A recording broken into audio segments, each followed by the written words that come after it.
Bom, e a Lourdes vai começar a sua apresentação e eu vou pôr. Queres que eu ponha já? Não, só quando chegarmos aqui. Mas é melhor estar disponível. É melhor compartilhar já.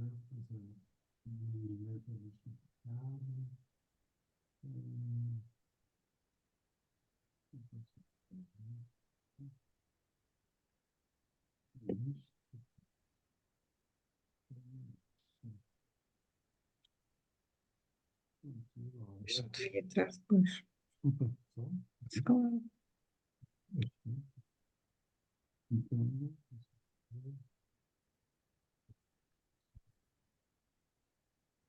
Interromper compartilhamento. exatamente. Pronto.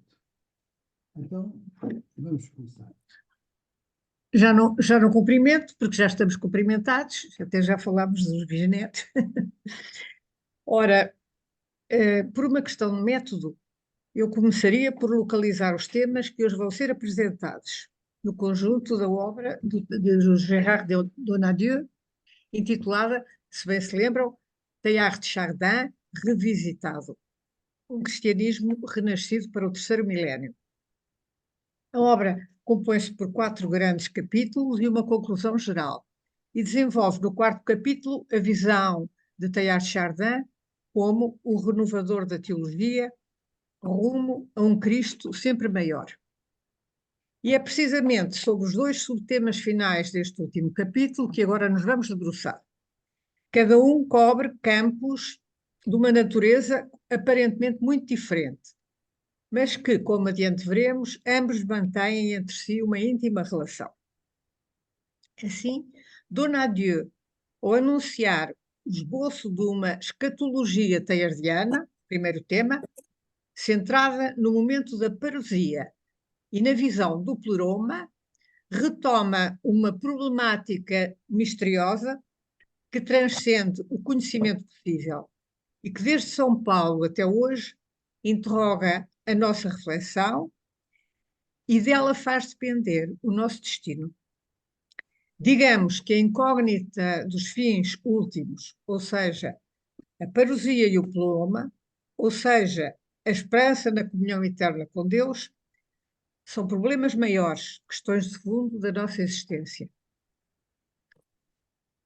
Para finalizar este 4º capítulo, e à guisa, como ele chama, à guisa de conclusão, Donadieu interpreta Teilhard como poeta místico e analisa as potencialidades da linguagem poética e a capacidade criativa que o inesperado recurso ao neologismo e à analogia imprimem à reflexão expressiva de Teilhard, ou seja, a forma poética como um meio eleito para sondar, interrogar e dizer o mistério, o inefável, o indizível.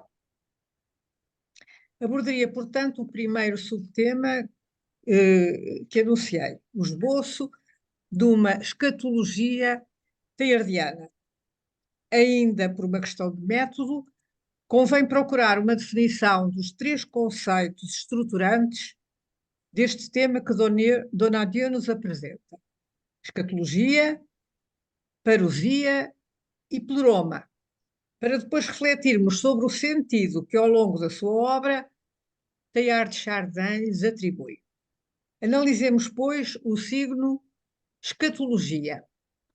Proveniente dos termos do grego eschatos, último, e logos, discurso, escatologia significa a parte da revelação e da teologia que trata dos fins últimos e estuda o destino final do homem e do mundo. Esta definição é do grande especialista teilhardiano Gérard Henri Baudry, autor do vocabulário para a obra teilhardiana. Na catequese tradicional, será o momento em que se realizará o julgamento de Deus nas suas últimas consequências para os homens, quanto a serem enviados para o paraíso, para o inferno e, acessoriamente, para o purgatório. O próprio Evangelho fala do bom grão das ovelhas, da direita do Filho do Homem, da sala do banquete nupcial. Mas trata-se também nele do joio, fala-se das bodas, da esquerda do juiz, da porta fechada, das trevas e do fogo. A parábola do juízo final no Evangelho de São Mateus, 25, 31, 46, suporta esta concepção apocalíptica. E no próprio livro do Apocalipse, palavra grega que significa revelação, João anuncia que o tempo está próximo, atribuindo explicitamente a Jesus glorioso as seguintes palavras. Podes mudar. Eis que chego depressa.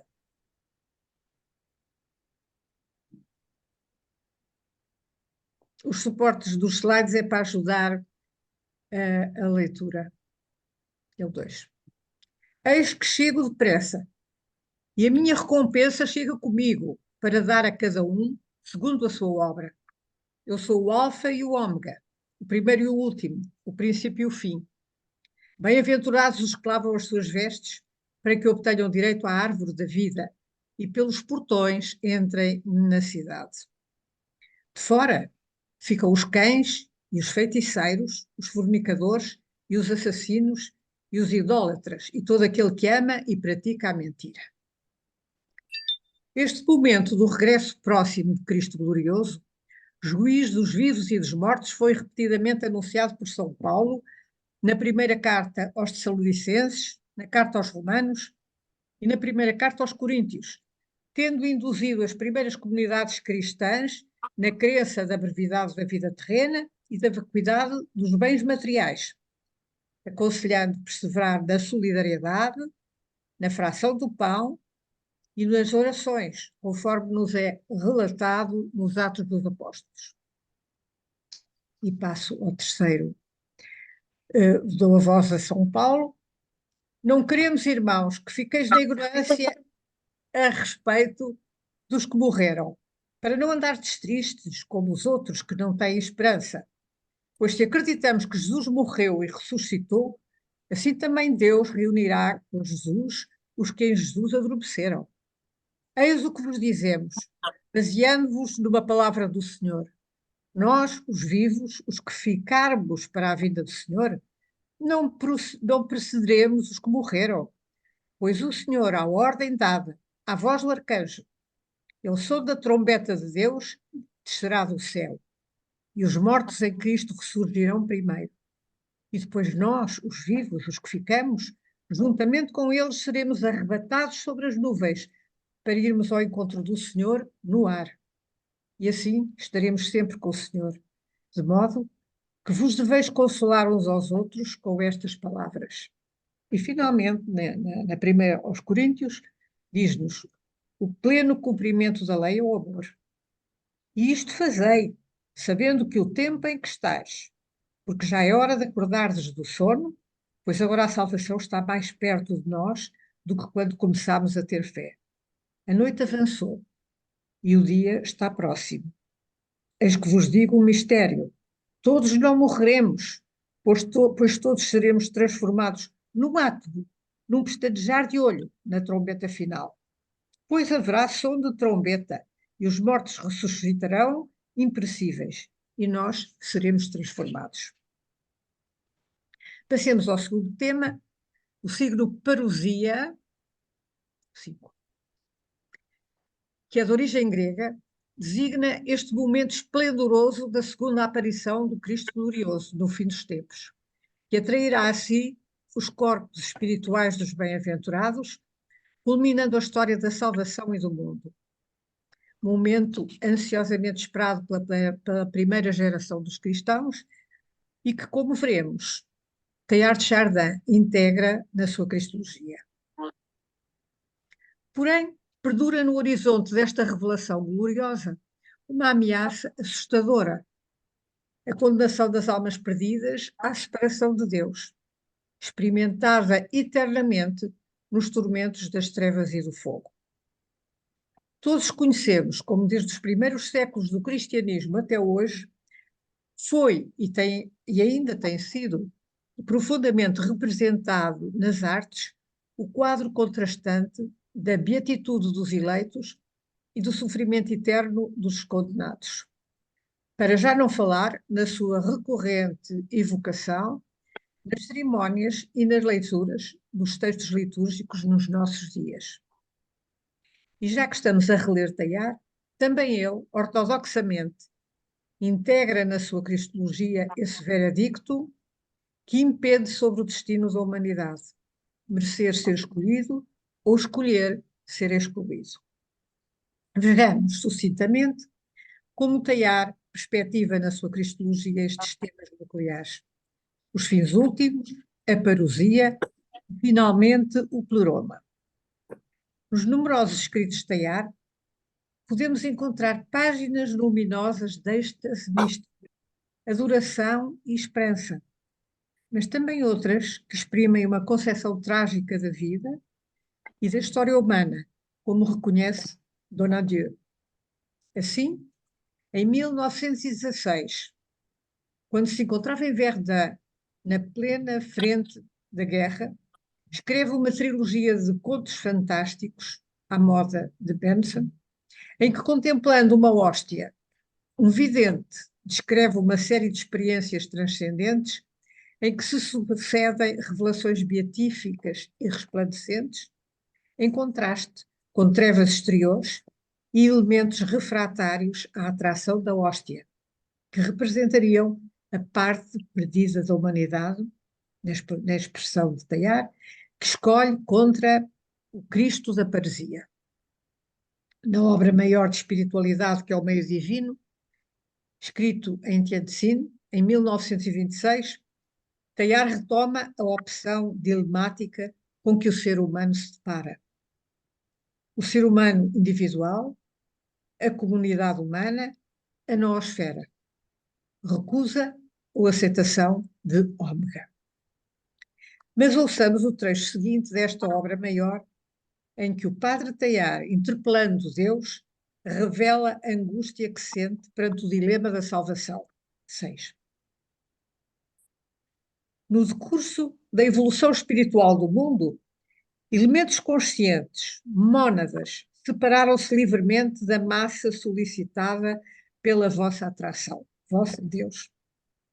O mal como que encarnou neles, como que se substancializou neles. E agora, à minha volta, de mistura com a vossa luminosa presença, há seres maus, presenças obscuras, coisas malignas. E este conjunto separado representa detritos definitivos e imortais da gênese do mundo. Há trevas não só inferiores, mas exteriores. Eis o que nos diz o Evangelho. Meu Deus, entre todos os mistérios em que devemos crer, não há nenhum que choque mais o nosso olhar humano do que o mistério da condenação. E quanto mais nos fazemos homens, isto é, conscientes dos tesouros escondidos no mínimo dos seres e do valor que representa o átomo mais humilde para a unidade final, mais nos sentimos desconcertados com a ideia do inferno.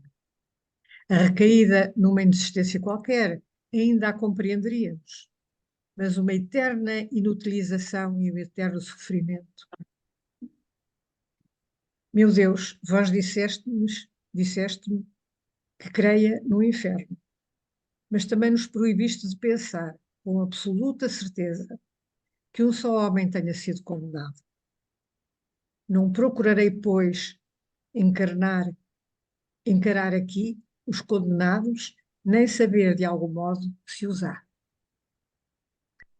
Mas este mesmo meio divino termina com um capítulo repassado de confiança a que Teilhard deu o título A Espera da Parousia, do qual extraí o texto seguinte, marcadamente visionário.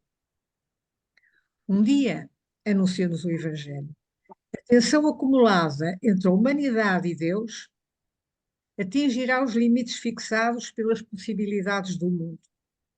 E então será o fim. Como um relâmpago que vai de um polo ao outro, a presença silenciosamente acrescida de Cristo de Cristo das coisas, revelar-se-á bruscamente, rompendo todas as barragens onde aparentemente a continham os véus da matéria e a compartimentação mútua das almas, ela invadirá a face da terra, como um raio, como um incêndio, como um dilúvio. A atração do Filho do Homem arrebatará, para os reunir ou submeter ao seu corpo, todos os elementos em turbilhão do universo. Ainda na mamãe. Sim, a consumação do meio divino. Passávamos ao terceiro tema, tratado por Teilhard. Na dimensão cristológica da obra de Teilhard, sobressai o signo pleroma, de origem grega, e que significa plenitude. Para Teilhard, na linha de São Paulo, o pleroma corresponde à constituição da plenitude crística do cosmos, do mundo e do homem. Quer dizer, da cristosfera, ponto de maturação e de convergência em ômega da humanidade, ou seja, mutação da antropogênese em cristogênese. Também uma definição de Gerard-Henri Baudry. Com efeito, na carta aos Efésios, São Paulo escreve: Deus deu-nos a conhecer o mistério da sua vontade, o desígnio generoso que tinha determinado realizar por meio de Cristo. Esse plano consiste em levar o universo à sua realização total, reunindo todas as coisas, tanto dos céus como da terra, tendo Cristo como cabeça e chefe. O pleroma coincide com a constituição do corpo místico de Cristo. É a comunhão perfeita dos ressuscitados e estende-se ao conjunto do mundo e do cosmos inteiro, tornado beneficiário da história da salvação. 9. Já no texto União Criadora, de 1917, Teilhard expõe esta visão. No termo do esforço criador, quando o reino de Deus tiver atingido a maturidade, todas as mônadas escolhidas e todos os poderes eleitos do universo se encontrarão fundidas em Deus por Cristo. Todos os esforços humanos, na ação, na oração, na paz, na guerra, na ciência, na caridade, devem tender para a edificação dessa bem-aventurada cidade. No entanto, o percurso interior do padre Teilhard nem sempre foi sereno e iluminado. Em 1934, escreve uma confissão, entre aspas, a que deu o nome à minha fé, em que nas suas palavras, e cito, tentei fixar as razões, os cambiantes e também os limites ou as dificuldades da minha fé. Passo a ler o seu epílogo, intitulado expressivamente As Sombras da Fé. Seguro, cada vez mais seguro, devo caminhar na existência, como se no termo do universo me aguardasse Cristo. Não sinto, no entanto, qualquer certeza particular da existência deste. Crer não é ver. Mais do que ninguém, julgo eu, caminho entre as sombras da fé. Deus não se esconde, estou certo disso, para que o procuremos. Assim como não nos deixa sofrer para aumentar os nossos méritos. As nossas dúvidas, como os nossos males, são o preço e a condição inseparáveis de um acabamento universal. Aceito, nestas circunstâncias, caminhar até ao fim por uma estrada, na qual cada vez acredito mais, em direção a horizontes cada vez mais afogados na bruma. Eis como eu creio. Porém, pouco antes de morrer na obra O Crístico, que pode ser considerada como o testamento espiritual de Teilhard, ele revela uma profunda tranquilidade. 11. Há já muito tempo, na missa sobre o mundo e no meio divino, tentei, face a estas perspectivas que se expressavam em mim, exprimir a minha admiração e o meu espanto. Hoje, envolvidos 40 anos de contínua reflexão, é ainda exatamente a mesma visão fundamental que sinto a necessidade de apresentar e de partilhar, já numa forma amadurecida, uma última vez, com menos frescura e exuberância na expressão do que no momento do primeiro encontro, mas sempre com o mesmo deslumbramento e a mesma paixão. E termina este testemunho espiritual com um testemunho de fé e de confiança. Basta que a verdade, num só espírito, apareça uma só vez num só espírito, para que do futuro nada possa impedi-la de tudo invadir e de tudo inflamar. A verdade, no comentário que Gustave Martelet faz desta afirmação, a verdade não é a verdade dele, é a verdade de Cristo. Eu repito, basta que a verdade apareça uma só vez num só espírito, para que do futuro nada possa impedi-la de tudo invadir e de tudo inflamar. Passava ao segundo tema, que é intitulado, à guisa de conclusão, Teilhard, poeta místico. Para abordar este segundo tema, diria que a expressão poeta místico, aplicada por Donadieu a Teilhard de Chardin, me parece pouco rigorosa. Com efeito, não há uma coincidência entre as noções de poesia, discurso poético e mística. Por isso, penso que não convém a Teilhard a identificação como poeta, pois o seu pensamento e a expressão que o reveste implicam uma dimensão mais complexa e extensa. Efetivamente, na sua obra, ele recorre com frequência ao discurso poético, em especial quando testemunha as suas experiências espirituais, ou quando sente que a expressão de realidades materiais, pela relevância que lhes atribui, exige uma linguagem inesperada e impactante. Por exemplo, em pleno fenómeno humano, que Teilhard define como um ensaio eminentemente científico. Como é que está na altura? Olha, está bem. Eu estou na reunião. Repito, por exemplo, em pleno fenómeno humano, que Teilhard define como um ensaio eminentemente científico, ou falar na antropogênese, ou seja, na aparição do homem na criação, ele interrompe o discurso científico, marcadamente denotativo, acentuando com uma frase poética a longa evolução que o precedeu. E cito: o homem entrou no mundo sem ruído. O primeiro homem é uma multidão e a sua juventude é feita de milhares e milhares de anos. Por outro lado, defenderia, como Henri de Lubac, a designação de Teilhard místico. Na obra que Lubac escreveu em defesa de Teilhard, intitulada O Pensamento Religioso do Padre Pierre Teilhard de Chardin, de 1962, o ainda não cardeal de Lubac escreveu, 12. Mais do que um pensador místico, o Padre Teilhard foi um místico, um verdadeiro místico. Era uma daquelas almas que veem, expressão de Lubac, com um olhar naturalmente livre dos vínculos das convenções.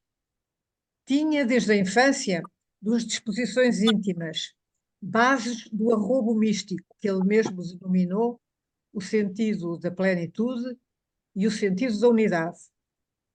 Uma das linhas de força de toda a sua obra foi a invenção de uma linguagem nova, não apenas de um vocabulário para dar corpo a ideias novas ou a luminosas imagens, mas um estilo de pensamento que vai ao encontro, até à coincidência, com a expectativa de uma época e cuja sedução reside nessa mesma correspondência.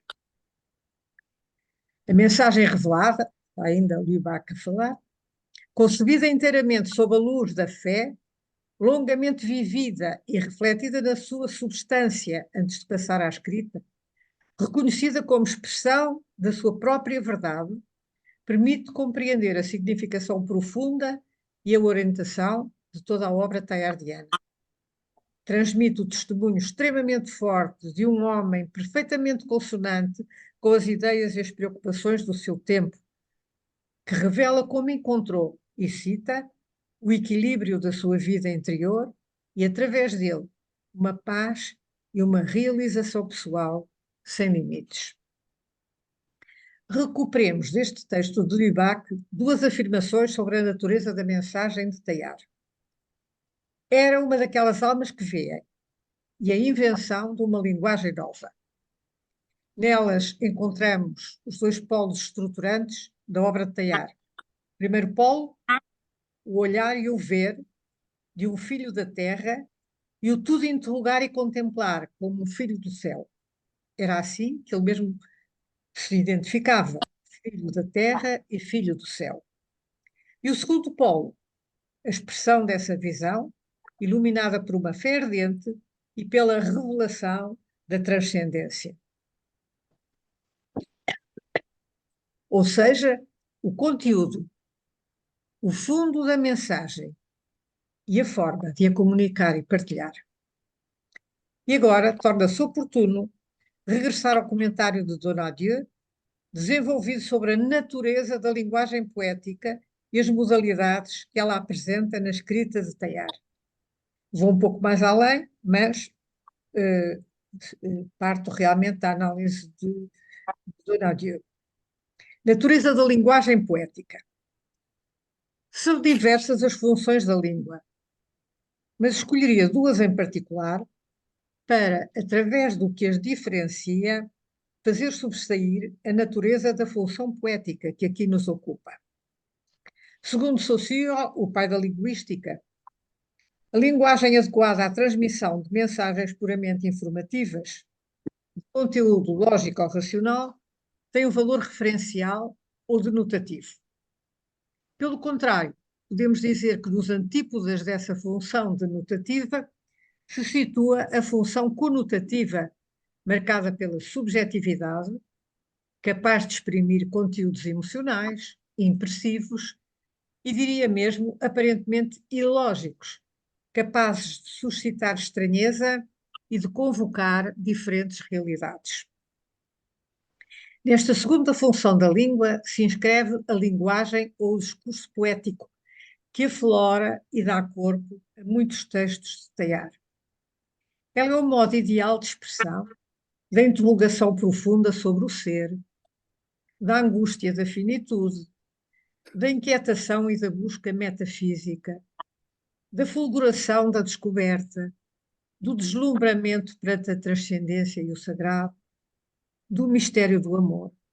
Em suma, da visão mística. Disse Leonardo da Vinci, 14.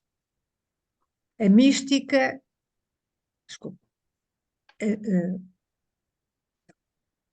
desculpa, enganei-me aqui, saltei uma. Disse Leonardo da Vinci, a arte diz o indizível, traduz o intraduzível, exprime o inexprimível.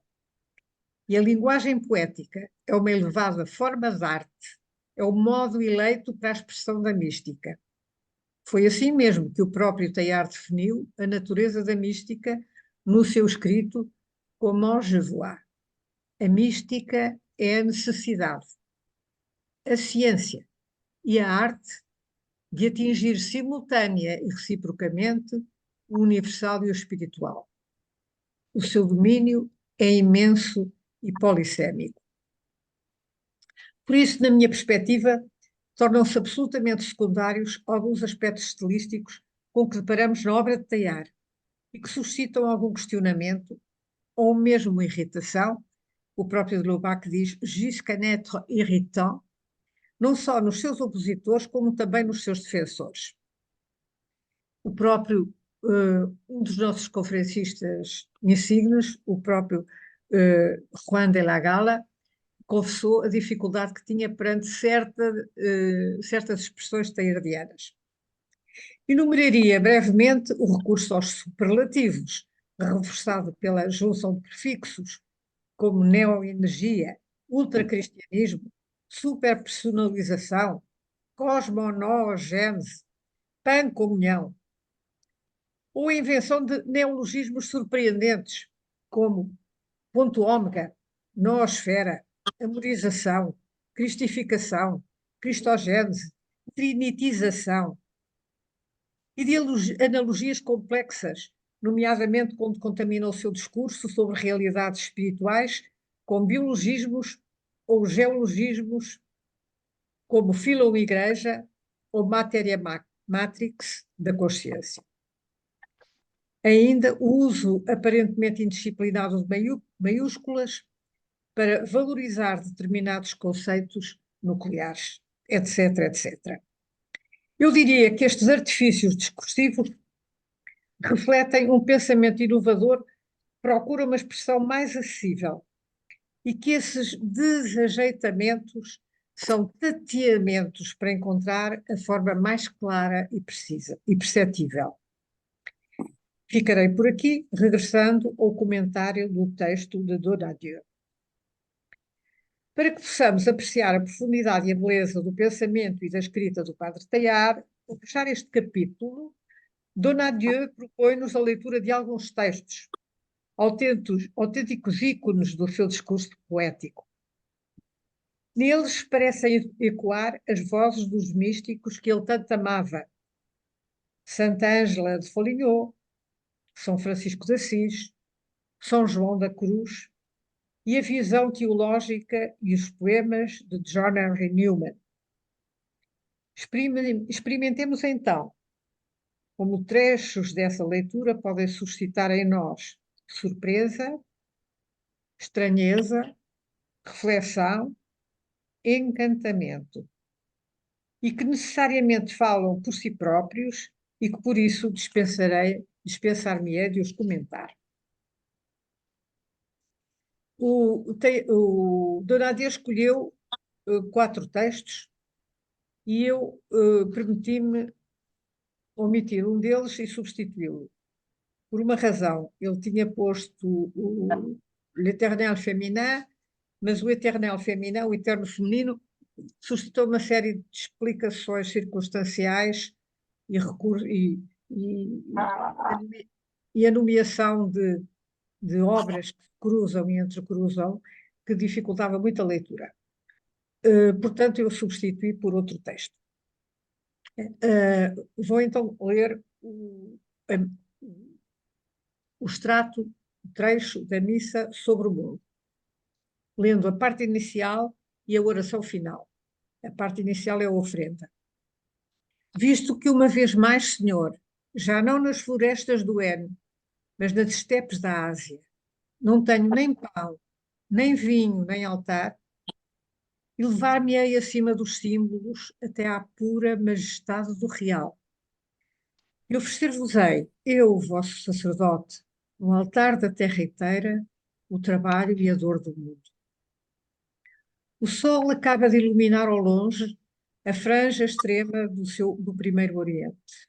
Uma vez mais, sob o pano movente dos seus lumes, a superfície viva da terra desperta, estremece e recomeça o seu labor imenso. Colocarei na minha patena, ó meu Deus, a colheita esperada deste novo esforço. Derramarei no meu cálice a seiva de todos os frutos que serão pisados neste dia. O meu cálice e a minha patena são as profundezas de uma alma amplamente aberta a todas as forças que, dentro de um instante, se irão elevar de todos os pontos do globo e convergir para o espírito. Que venham, pois, a mim a lembrança e a mística presença daqueles que a luz desperta para o novo dia. Recebei, Senhor, esta hóstia total, que a criação, movida pelo vosso apelo, vos apresenta na nova aurora. Passava depois à oração final da missa sobre o mundo. Cristo glorioso, influência secretamente infundida no seio da matéria e centro deslumbrante em que voltam a ligar-se as fibras inúmeras do múltiplo. Potência implacável como o mundo e quente como a vida. Vós cuja fronte é de neve, os olhos de fogo, os pés mais cintilantes do que o ouro em fusão. Vós cujas mãos aprisionam as estrelas. Vós que sois o primeiro e o último, o vivo, o morto e o ressuscitado. Vós que reunis na vossa unidade exuberante todos os encantos, todos os gostos, todas as forças, todos os estados. Era para vós que todo o meu ser apelava com um desejo tão vasto como o universo. Vós sois verdadeiramente meu Senhor, meu Deus. O segundo livro de que retirei este texto é O Meio Divino, composto em 1926, e a versão final foi revista em 1932 para ser apresentada à Roma. Não teve sorte, mas enfim. Ele abre com uma epígrafe inspirada em São Paulo, dos Atos 1:28. Nele vivemos, nos movemos e somos. Então, escolhi 2 parágrafos. Ó adorar, isto é perder-se no insondável, mergulhar-se no inexaurível, pacificar-se no incorruptível, absorver-se na imensidade indefinida, oferecer-se ao fogo e à transparência, aniquilar-se conscientemente e voluntariamente à medida que se vai tomando consciência de si, dar-se a fundo ou que é sem fundo. Ó Senhor Jesus, rasgai as nuvens com a vossa luz de relâmpago, mostrai-vos a nós como o forte, deslumbrante, o ressuscitado. Sede para nós o Pantocrátor que ocupava nas antigas basílicas a plena solidão das cúpulas. Nada menos do que uma parousia para equilibrar e dominar nos nossos corações a glória do mundo que se levanta. Para vencermos convosco o mundo, aparecei-nos envolvido pela glória do mundo. O terceiro texto escolhido é no livro Le Quart de la Matière, de 1919. Ainda ele estava na frente de batalha. E é um hino à matéria. Ele é longo, eu extraí só 4 versículos, mas ele é muito longo e muito belo. Bendita sejas, perigosa, áspera matéria, gleba estéril, duro rochedo, tu que só à violência cedes e nos forças a trabalhar se queremos comer. Bendita sejas, perigosa matéria, mar violento, paixão indomável, tu que nos devoras se não te acorrentamos. Bendita sejas, poderosa matéria, evolução irresistível, realidade sempre nascente, tu que a todo momento, fazendo em estilhaços os nossos padrões, nos obrigas a perseguir a verdade para ir sempre mais longe. Bendita sejas, universal matéria, duração sem limites, éter sem imagens, triplo abismo das estrelas, dos átomos e das gerações. Tu, que excedendo e dissolvendo as nossas medidas estreitas, nos revelas as dimensões de Deus. Seiva das nossas almas, mão de Deus, carne de Cristo, eu te bendigo, matéria. O quarto e último texto é a oração ao Cristo sempre maior, também de Le Quart de la Matière, de 1950. Oração ao Cristo sempre maior. Senhor, porque com todo o instinto e através de todas as ocasiões, na minha vida jamais deixei de vos procurar e de vos colocar no coração da matéria universal, será no deslumbramento de uma universal transparência e de um universal abrasamento que terei a alegria de fechar os olhos. Senhor da minha infância e Senhor do meu fim, Deus completo em si e, contudo, para nós, jamais acabado de nascer. Afastai, enfim, todas as névoas que ainda vos escondem, e que por diafania e incêndio se revele a vossa presença universal, ó Cristo sempre maior. Terminaria citando ainda o Padre Teilhard, quando, já em 1916, na frente da batalha, sujeito a ser morto a cada momento, redige a vida cósmica, como chamado testamento intelectual, e dá-nos a chave da sua escrita marcadamente lírica.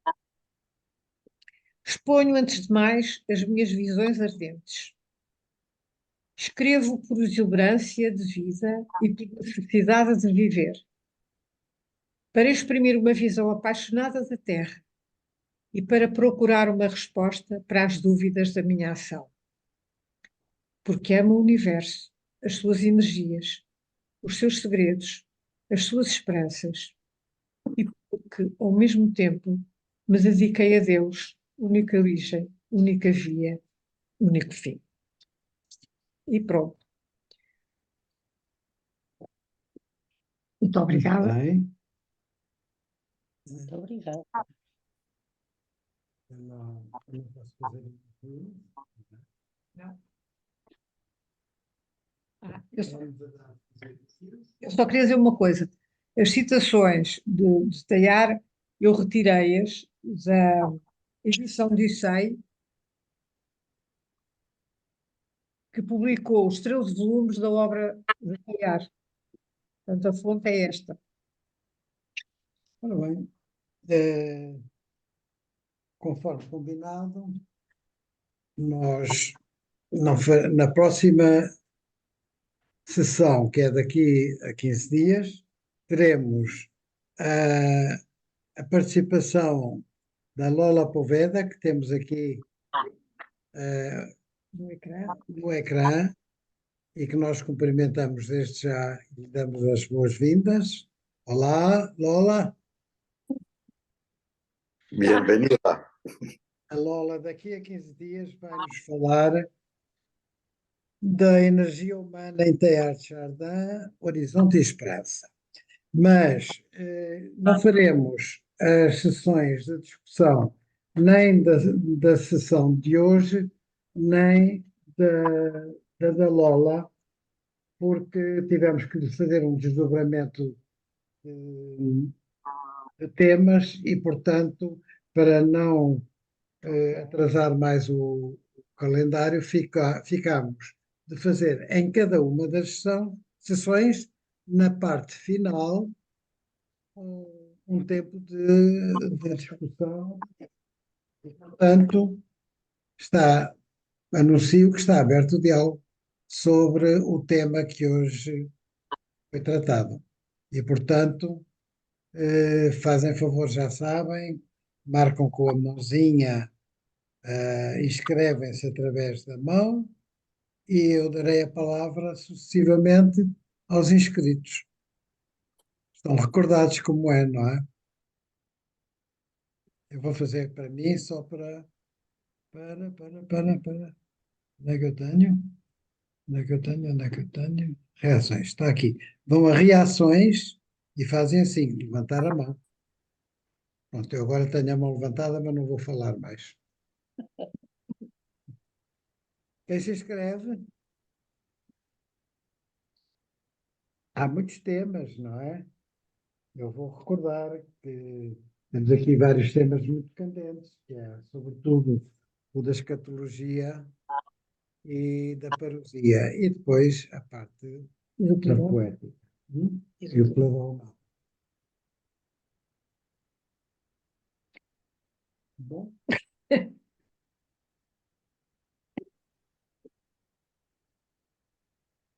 Ninguém se atreve.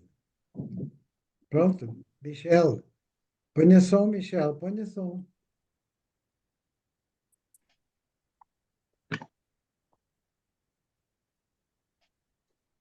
Está aqui. Está bem. Tá? Sim, agora estão a ouvir. Muito Olha, bem. Muito bem. o que eu vi, infelizmente, cheguei às 9h25. A minha mulher Isabel regressou numa pequena operação de mão no túnel cárpico e chegamos atrasados. Mas esta conferência de nossa amiga Lourdes é magnífica, magnífica. Eu diria, mesmo eleva sempre o nível das nossas leituras de Teilhard de Chardin. Estou a falar daquilo que pensei ao ouvi-la. Então, não estou a fazer elogios. Se devesse criticar, podia calar-me, mas acho necessário dizer que fez uma exposição magnífica. O que me interessou muito é que é um assunto, como professor de filosofia, que me fez pensar e para o qual oscilei muitas vezes de opinião, é a relação entre a poesia, o conceito e a mística. E penso que tocou muito bem este aspecto, porque, no fim de contas, quando li Teilhard, uma das críticas que teria feito espontaneamente é que falava demasiado poeticamente e não suficientemente conceptualmente. Agora, mudei um pouco de opinião. Para Teilhard de Chardin, para fazer passar a sua visão, ainda bem que ele recorra tão facilmente a metáforas. A metáforas que ele transforma, como disse muito bem, a noosfera é uma espécie de metaforização do pensamento que implica tudo o que vem antes da noosfera. E, tocou também, admiravelmente para mim, a relação entre a poesia e a mística, com as citações de Leonardo da Vinci, e não sabia que Leonardo da Vinci tinha dito isso sobre a poesia e a mística. Mas depois gostaria de saber em que textos, onde é que se encontram os textos de Leonardo da Vinci. A gente vê as suas pinturas, mas... Bom, voltando ao tema. Agora estou muito mais do que talvez no passado da minha juventude, em admiração para a maneira como, eu vou dizer na minha linguagem, Teilhard de Chardin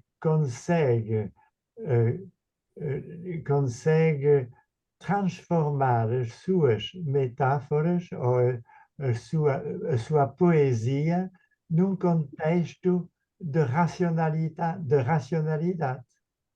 Quando comparo a linguagem de Teilhard à linguagem dos filósofos que devo ler, eu diria Teilhard de Chardin exalta tanto a alma que pensamos, cuidado, cuidado, será isso racional ou uma pura poesia? Então, eu gostaria que se pudesse aqui tentar caracterizar ainda mais o que é a mística. Será que uma mística é possível sem poesia? Eu diria até a de Chardin mostra que não, talvez. Porque há um professor de filosofia em Lisboa que costumava dizer e devo dizer que eu me opus sempre a esta ideia, pensando que era um grande erro. A filosofia é finalmente literatura.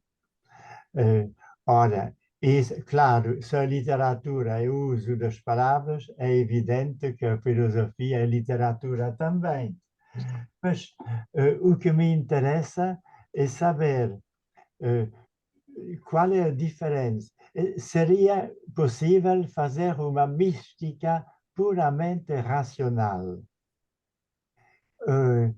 E dizendo as coisas de outro modo, será que a poesia pode ser uma filosofia? Notemos que o último Heidegger, o famoso filósofo alemão, que infelizmente pagou as cotas nazis até 1945, mas toda a última fase, a terceira fase do filósofo Heidegger é o retorno à poesia, fazendo uma poesia metafísica.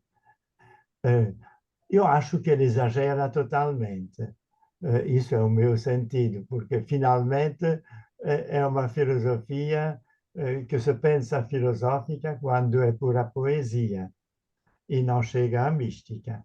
Mas gostaria, se fosse possível, que Lourdes nos comunicasse como vê pessoalmente esta relação tão complexa em filosofia entre, eu diria, criação poética, a passagem à sua racionalidade, seria a passagem da poesia à filosofia, diríamos nós, e a mística.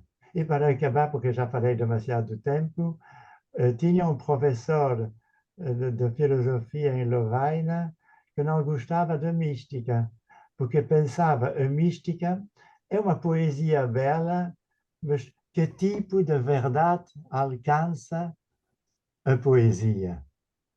Então, isso é a reação naturalmente puramente filosófica. Bom, Michel, eu não sei responder muito bem à sua questão, mas eu diria que um raciocínio, perdoem-me a reiteração, um raciocínio racional não chega à mística. A mística é um estado de alma, não elimina a racionalidade totalmente, mas escapa-se para o domínio da afetividade, da expressividade, da intuição. É o inefável, é a procura daquilo que não é facilmente apreensível. É um sétimo céu. Por exemplo, uma das inspirações de Teilhard é com. Ele vai buscar uma revelação importantíssima para o meio divino a uma teóloga italiana, Angela de Foligno, com uma frase muito simples: o mundo está prenhe de Deus. E esta frase, que até inclui uma palavra prenhe, não é uma palavra bem pesada, mas junto a Deus e ao mundo, entre Deus e o mundo, dá um salto qualitativo. E qualquer teólogo pode dizer isto de uma maneira perfeitamente articulada, seca, despida, sem este salto qualitativo. A mística mexe com a totalidade e realmente exige uma, uma completude pessoal que permite mover-se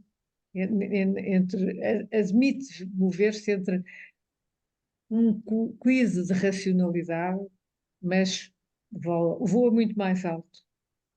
Eu diria que é quase visionária, mas não sou especialista na matéria da filosofia para ousar dizer que um filósofo racionalista nunca poderá tocar a mística.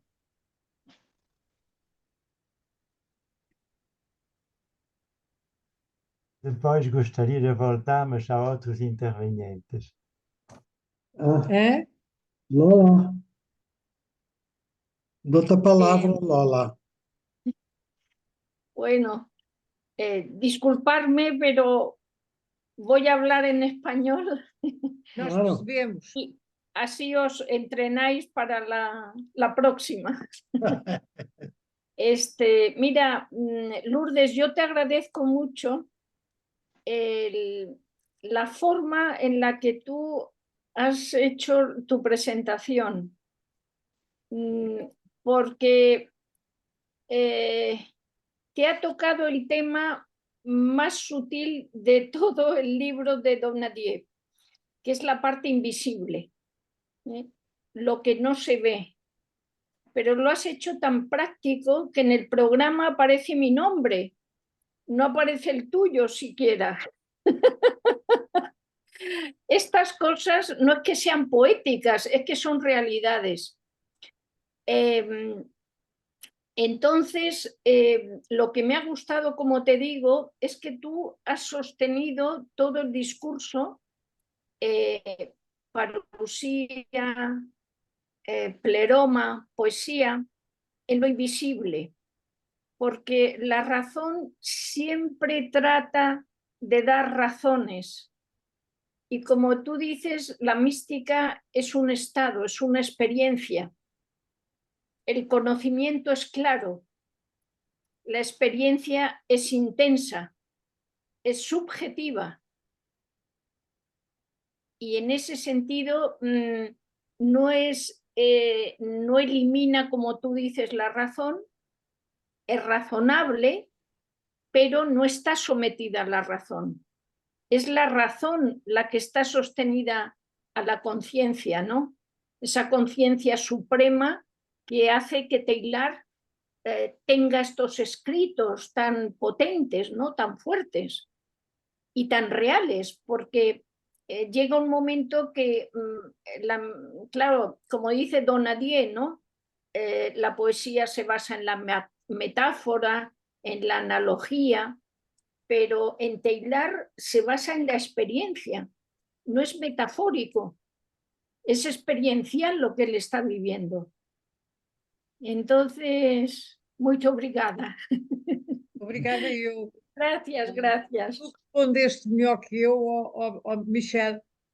Ha respondido mejor que ella a la cuestión de Michel. Que tome a palavra. Sim. Quando se falou de razão, a razão procede de modo puramente conceptual. Mas toda a nossa linguagem, de certo modo, é conceptual. E, por exemplo, o que faz a racionalidade? A racionalidade, eu diria, por natureza, parece seca. E os maiores filósofos, eu estou a pensar nos meus privilegiados agora, que são Paul Ricoeur e Jean Ladrière. Então, estes dois conseguem, e Teilhard de Chardin faz a mesma coisa, mas com tanta virtuosidade que às vezes nos faz pensar, mas isso é mais poesia ou mais razão?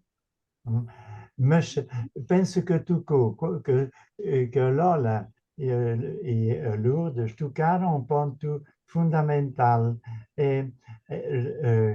A mística é uma experiência mais profunda que envolve toda a afetividade.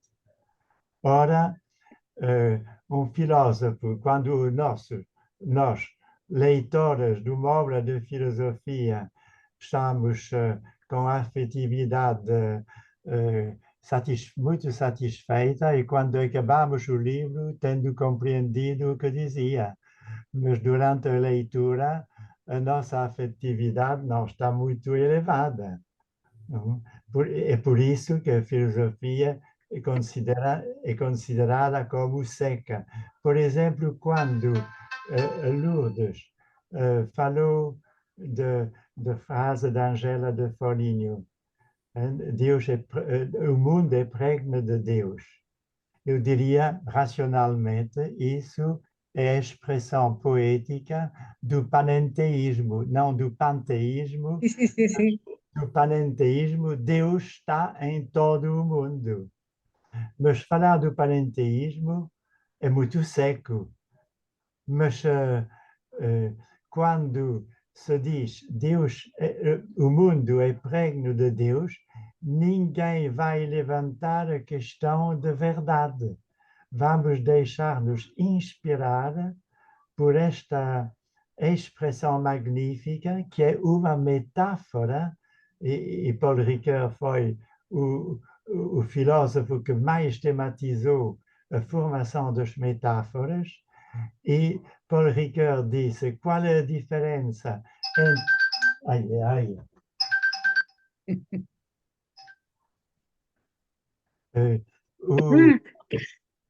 Qual é a diferença entre a metaforização e a conceptualização?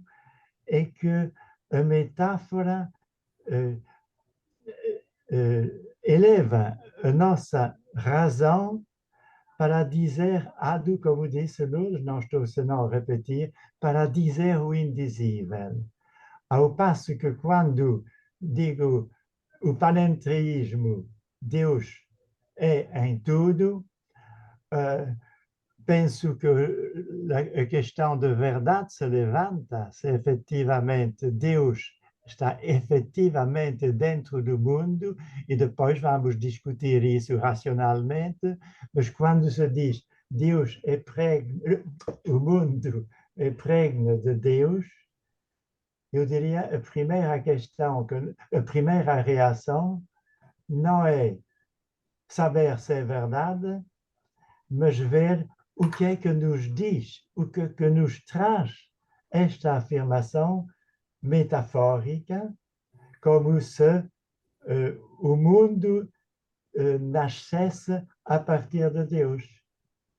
Então, mas se continuasse demasiado assim, suicidar-me-ia filosoficamente, diria, a filosofia finalmente não faz senão, como dizia um amigo meu em Itália, como se dizia em Itália, a filosofia é transformar o fácil em difícil pela mediação do inútil. Pela mediação do inútil.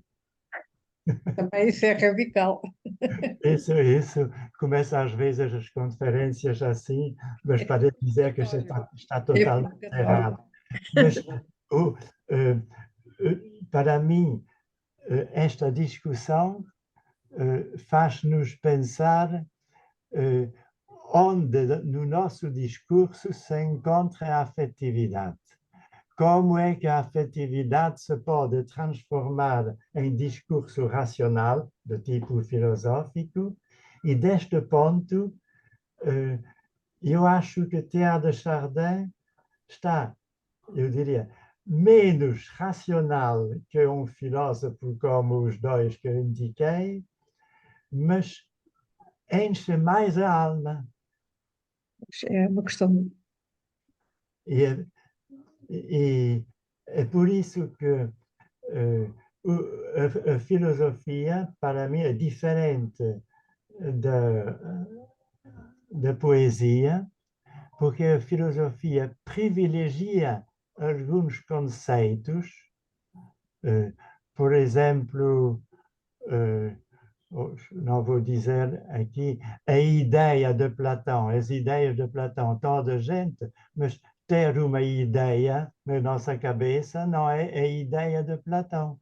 Então, Platão metaforiza o que nós chamamos de ideia para lhe fazer designar qualquer coisa. Do mesmo modo, Aristóteles, com o conceito de substância, então, para nós, a substância é o conteúdo de. E para Aristóteles, a substância é um dos conceitos que metaforizou em conceito racional. E penso que a filosofia é uma racionalização das metáforas. Mas voltando a Teilhard de Chardin, pessoalmente diria que Teilhard de Chardin utiliza, tem a arte magnífica de poetizar as verdades que ele quer transmitir. É por isso que é mais entusiasmante ler a Teilhard de Chardin do que ler Teilhard de Chardin que Hegel, por exemplo. Hegel é o cúmulo da racionalização dos termos. Estão a ver? Estou a falar um pouco sem ordem, Não, de uma questão que me interessa superiormente, dupla. Onde está, como se transmite a afetividade no nosso discurso? E Teilhard de Chardin fala admiravelmente. Quando leio Teilhard de Chardin, eu penso, ele tem mais razão que a filosofia. E depois, quando leio filosofia, digo, está mais verdade do que Teilhard de Chardin, do ponto de vista da sua expressão. Não digo. E tinha, eu acabo, tinha um professor de filosofia, o meu diretor de tese, que dizia: um filósofo tem só uma ideia. Cuidado com os filósofos que têm muitas ideias. Ele queria dizer não que os filósofos não têm senão uma ideia concreta. Ele dizia, eu diria, a ideia única de Teilhard de Chardin é a subida de nosfera para o ponto ômega. Então, vê globalmente toda a evolução a partir deste termo. Então, este professor dizia: um filósofo verdadeiro tem uma visão do mundo que ele tenta exprimir racionalmente. E o poeta tem uma visão do mundo que tenta exprimir sem querer que se avalie a sua poesia a partir de sua racionalidade, a partir da verdade. No fim de contas, o poeta exprime a sua verdade com as cores da linguagem e, e, e o filósofo tenta a sua verdade a partir de uma concatenação dos raciocínios, concatenação perfeitamente disciplinada. E Teilhard de Chardin é menos seco que os filósofos e mais conceptual que a pura poesia. Mas é isso que ele exprime poeticamente, mais do que os filósofos, a sua verdade. E esta verdade é a verdade que permite mais fazer rezar, por exemplo, do que os discursos da filosofia pura. Mas Ok? não, Michel, eu acho. É? Quem é que falou? Eu.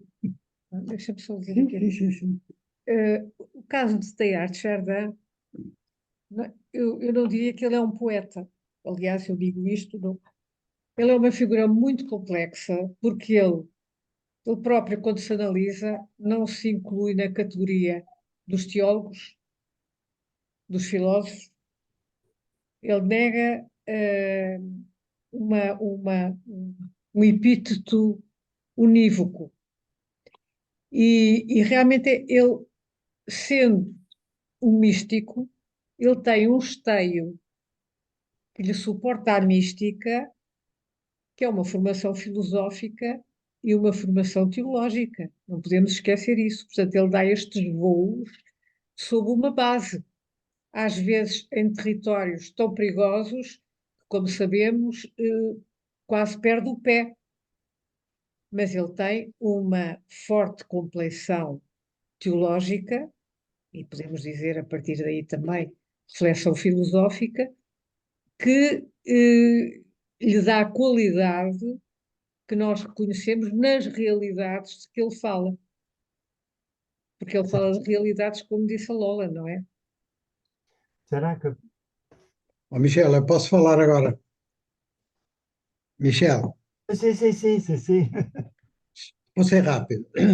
Eu ouvi muito bem a sua questão e as respostas que a Lourdes deu, e enquanto vos ouvia, enquanto refletia sobre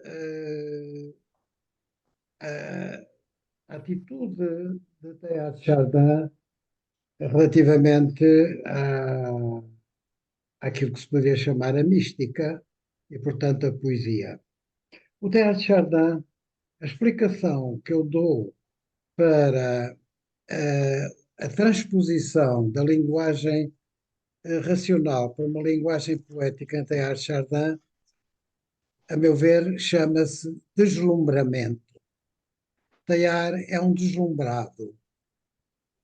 Teilhard era um homem, como a Lourdes acabou de dizer, com uma sólida formação teológica, doutrinal, mas tudo o que nós lemos em Teilhard faz-nos pressentir que essa base não o satisfazia.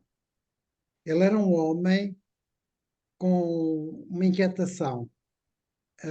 A parte religiosa da sua vida não lhe dava paz, não era apaziguante. Ele tinha uma inquietação. A leitura que ele faz pela ciência da natureza fornece-lhe os elementos suficientes para ancorar novas ideias relativamente ao religioso.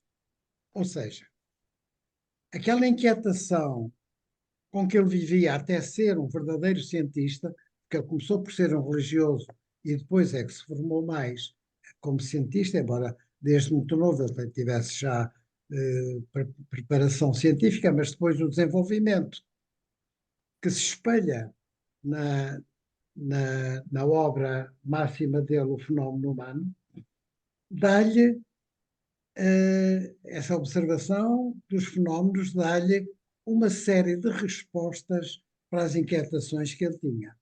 E assim, nós, ao lermos O Fenómeno Humano, verificamos que ele diz que vai escrever uma obra só científica, mas toda aquela obra é repassada de poesia, é repassada de metáforas, de discurso, de analogias, e, portanto, nós vemos em todas as posições que ele vai tomando ao longo dos seus escritos um desabrochar desse grande deslumbramento que ele tem ao descobrir que a forma de olhar o cristianismo tinha que ser outra. Sem negar a Igreja, sem negar Cristo, sem negar nada, ele coloca é como quem faz uma construção de legos, e a certa altura, com os mesmos legos, ele faz uma figura nova. Ele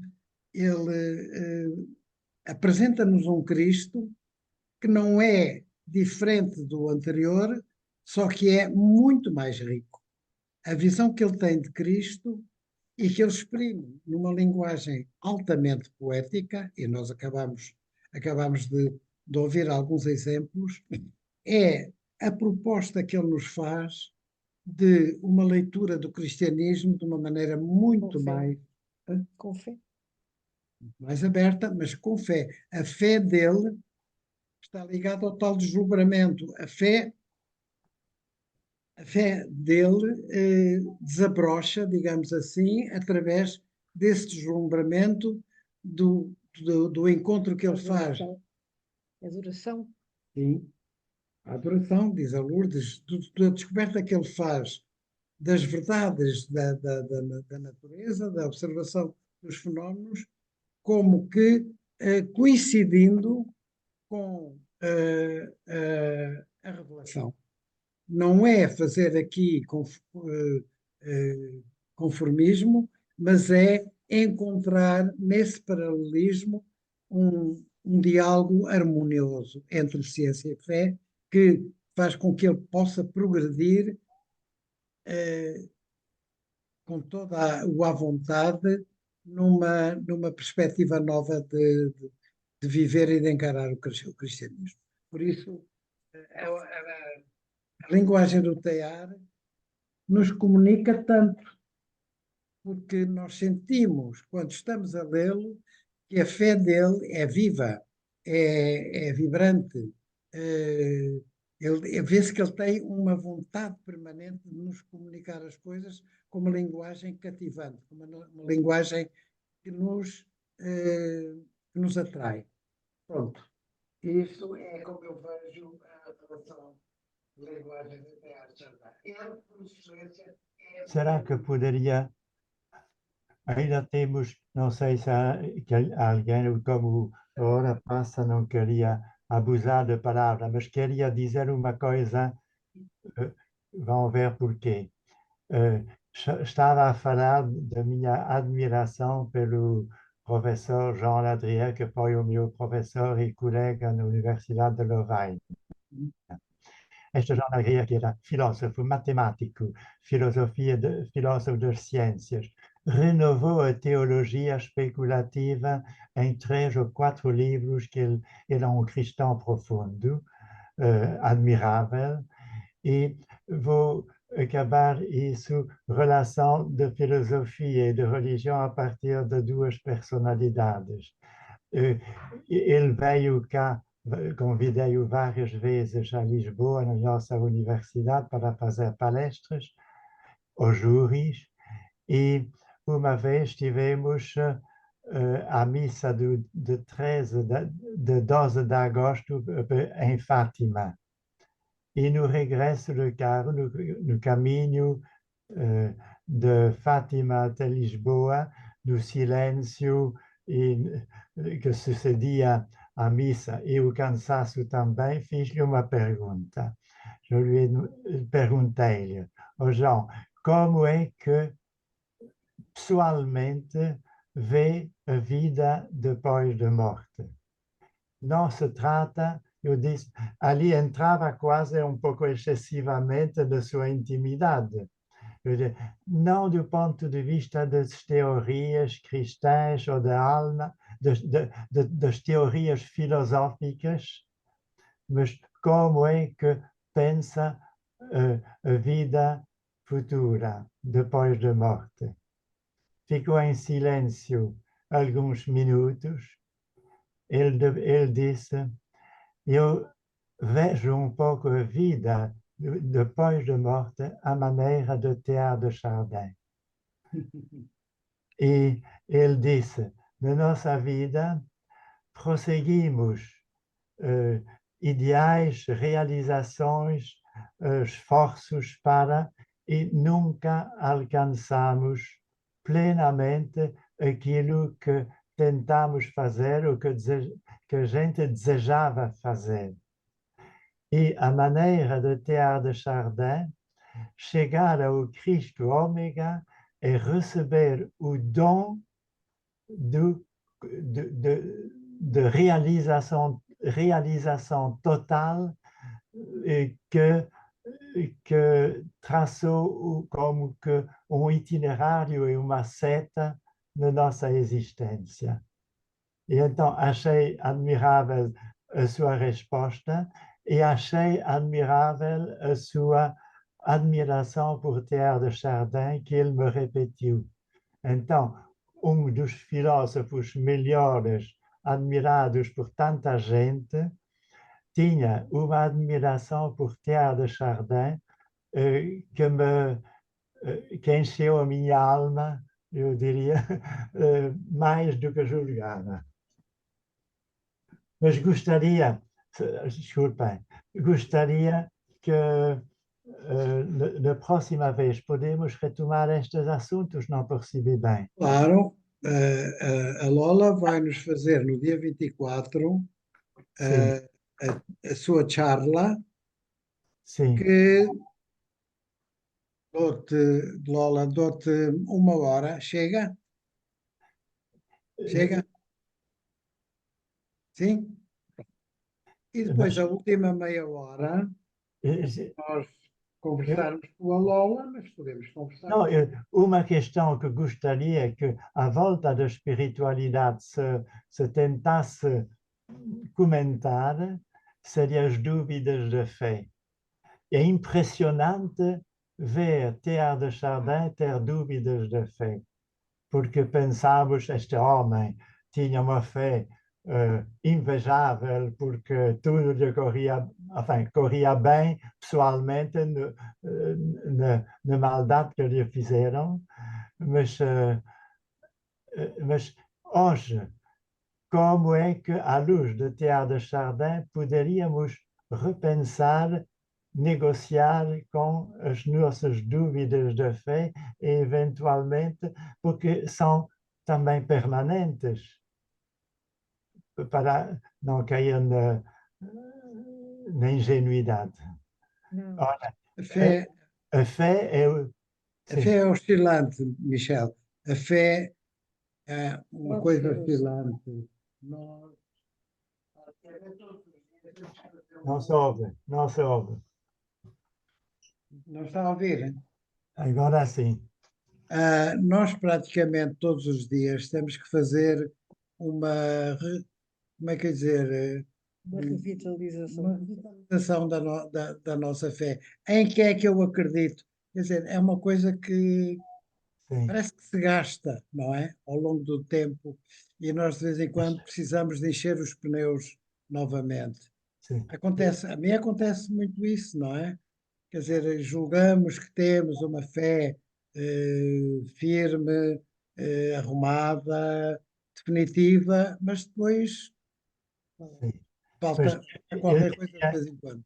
diria que a fé é a vitória permanente sobre as dúvidas permanentemente renascentes.